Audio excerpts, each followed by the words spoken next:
Hello, je vous retrouve pour du coup la deuxième vidéo concernant mes challenges 2020. Aujourd'hui on va parler de ces classiques entre guillemets que je souhaite lire durant l'année 2020. Je fais trois catégories à peu près pour essayer de distinguer un petit peu les genres. Mais pareil que pour la vidéo précédente, je ne vais pas vous parler des résumés en détail parce qu'il y a quand même pas mal de livres à vous présenter. Donc tous les liens seront en barre d'infos si jamais ça vous intéresse pour aller checker. Du coup voilà, on va commencer. Alors quand je parle de classiques, c'est bien évidemment des classiques pour moi. C'est vraiment des classiques de certains genres, que ce soit de la SF, du post-apo ou d'autres genres en fait. C'est-à-dire ces livres dont on a énormément parlé, voilà, qui ont fait beaucoup parler d'eux parce qu'ils sont bien, parce que voilà, bref. C'est pas forcément des classiques littéraires entre guillemets comme je ne sais pas moi tous les classiques qu'on peut lire quand on est à l'école. Personnellement c'est pas ce que je lis et c'est pas ce que j'ai envie de lire. J'ai pas envie de me forcer pour lire ce genre-là. Je sais qu'il y a des personnes qui adorent, donc si jamais ça vous intéresse, allez voir sur d'autres chaînes. Mais moi personnellement, c'est pas ce que j'ai envie de lire. Donc là, je vais vous présenter vraiment des classiques du genre et pas forcément des classiques littéraires. Je vais commencer par la catégorie SF et là il y en a quand même pas mal. Le premier que j'ai très envie de lire c'est 1984 de George Orwell parce que je ne l'ai jamais lu et c'est vraiment ce genre de livres de SF qui sont un petit peu des piliers un peu de la SF que j'ai jamais lu et que j'aimerais bien avoir lu au moins une fois dans ma vie. Donc il y a celui-là. Ensuite, il y a Dune de Frank Herbert. J'ai envie de tenter. Je sais qu'il y a beaucoup de personnes qui disent ça passe ou ça casse, donc j'ai envie de voir si ça peut passer avec moi ou pas. J'ai mon conjoint qui l'a lu, qui a adoré en fait tous les livres, et du coup, ça m'intrigue un petit peu. J'ai envie voilà, de tenter l'expérience pour pouvoir en parler avec lui également. Donc c'est pour ça que j'ai envie de tenter. Ensuite, on a Fondation de Isaac Asimov, et là ça fait un moment que j'ai envie de le lire, ça fait un moment qui traîne dans ma wishlist. J'ai le cycle des robots qui est dans ma pile à lire également, j'ai le premier tome. Je pense que je vais tenter avec le premier tome du cycle des robots avant de lire Fondation, même si c'est quand même très différent, mais j'ai envie de voir un petit peu l'écriture d'Isaac Asimov pour voir si je veux pas être perdue. Donc voilà, mais j'ai quand même noté Fondation parce que j'ai quand même envie de laisser sa chance, même si j'aime pas le cycle des robots. Ensuite, on a Le meilleur des mondes de Aldous Huxley. Désolée pour les noms, de toute façon vous avez les couvertures juste ici. Qui pareil est un classique un peu comme 1984. Je l'ai vu énormément passer dans les vidéos un peu où on vous conseille de lire certains livres de SF une fois dans votre vie, et du coup celui-là était très souvent mentionné, et comme je l'ai jamais lu, c'est pour ça que j'ai envie de le lire l'année prochaine.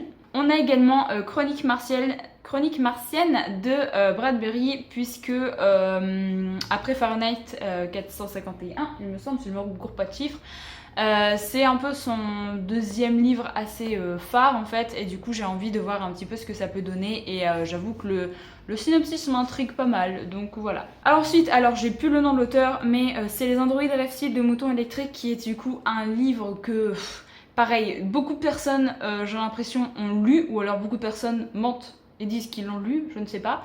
Mais du coup j'ai très envie de savoir de quoi ça parle, j'ai très envie de savoir pourquoi est-ce que tout le monde mentionne ce livre-là quand on parle de SF. Donc c'est pour ça qu'il rejoint cette pile à lire. Et ensuite le dernier livre dans la catégorie SF, c'est Spin de Robert Charles Wilson, qui est du coup un livre qui va parler de premier contact avec des aliens et tout. J'ai très envie d'élargir un petit peu mon champ de lecture, on va dire, sur un petit peu la catégorie SF comme ça, avec le côté alien que je retrouve pas assez souvent dans les livres de SF, donc c'est pour ça que celui-là se retrouve là, et aussi à cause de l'auteur, on va pas se mentir. Ensuite on passe à la catégorie post-apo, et là j'ai trois livres du coup que j'ai mis dedans.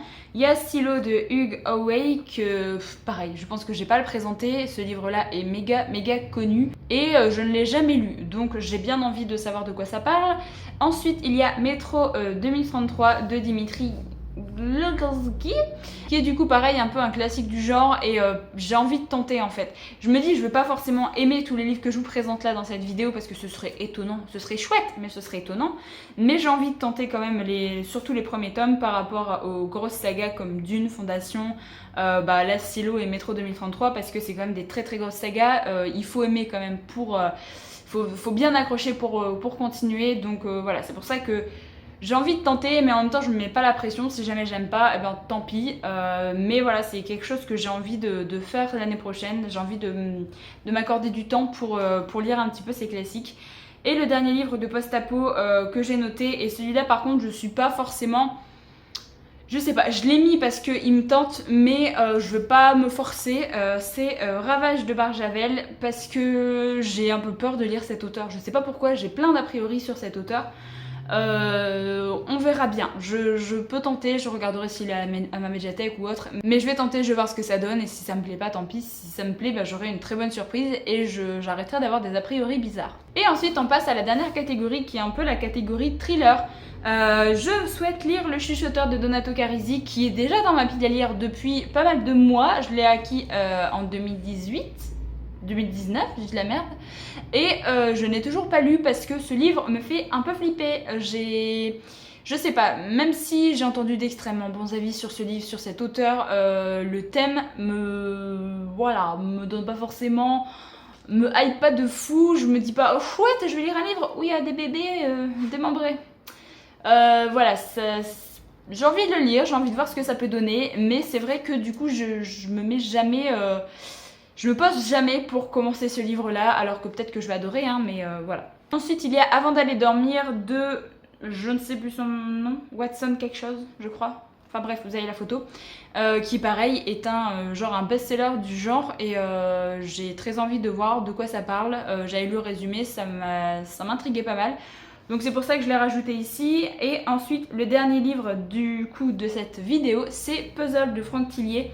Tout simplement parce que je n'ai jamais, mais jamais lu de Franck Tillier.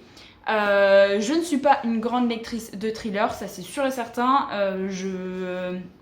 L'auteur que j'adore, c'est Karine Gebel. Donc je me dis pourquoi pas essayer de tenter un petit peu autre chose. Alors je ne sais pas s'il faut lire Puzzle en premier, s'il faut lire 36 000 livres avant, parce que du coup on suit le même enquêteur et tout ça, je vous avoue que j'en sais absolument rien. Si jamais vous avez l'info comme quoi on peut absolument pas lire Puzzle sans avoir lu d'autres livres, n'hésitez pas à me dire ça dans les commentaires. Mais moi personnellement, si c'est pas... Voilà, si on n'est pas obligé de lire quoi que ce soit avant et que c'est quand même compréhensible, je pense que je vais juste lire Puzzle parce que c'est celui qui m'intrigue le plus. Donc voilà, j'en ai terminé avec cette deuxième vidéo spéciale pour Spécial Challenge 2020. N'hésitez pas à me dire dans les commentaires si jamais vous également vous faites des petites listes comme ça de livres que vous souhaitez découvrir en 2020, que ce soit par rapport aux auteurs, par rapport à des classiques peut-être des classiques justement littéraires que moi je ne lis pas trop, ou alors vraiment des best-sellers comme ça que vous avez vu tourner et que ça vous intrigue, vous êtes très curieux de savoir de quoi ça parle, un peu comme ce que j'ai mis là. Donc moi je vous retrouve très bientôt dans une nouvelle vidéo, donc en attendant, prenez soin de vous.